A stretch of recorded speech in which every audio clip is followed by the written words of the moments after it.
Well, to talk more about the strikes today, let's bring in our Ukraine correspondent, Gulliver Cragg, who is in Kropyvnytskyi.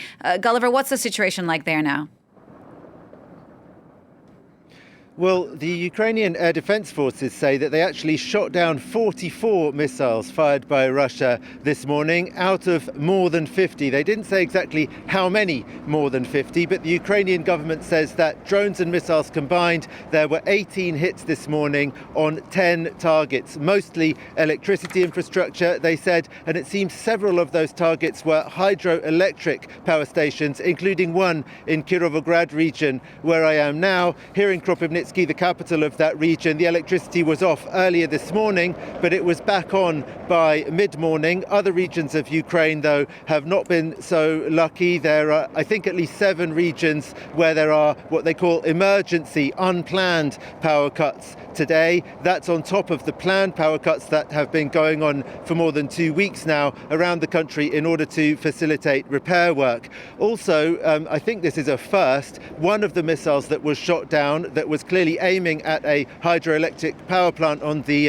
Dniester River, which forms the border between Ukraine and Moldova, actually fell on Moldovan territory, slightly damaging property there.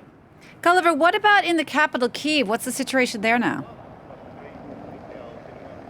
Well, 80% of Kyiv mid-morning, according to the mayor, was without water. Large areas of the city without electricity. It's normally the absence of electricity that causes the problems with the water because it means the pumps don't work. At about noon, the mayor, Vitaly Klitschko, announced that the electricity was back on the left bank, which is sort of suburbs, basically. The main city centre is on the right bank of the Dnieper River, and that they were working on it on the right bank and hope to get things reconnected within 3 or 4 hours. But I just spoke before coming on air to a colleague who's in northern Kyiv. She said there's currently no electricity, no water, and problems also with the internet connection. So although Ukraine's air defences had a pretty good score this morning in terms of the proportion of the missiles that they intercepted, it seems that the strikes have been particularly damaging today. Kyiv itself was not hit. Air defences struck down the missiles that were aimed at targets in Kyiv, but some targets in the surrounding region were. That's according to the mayor of Kyiv, Vitaly Klitschko.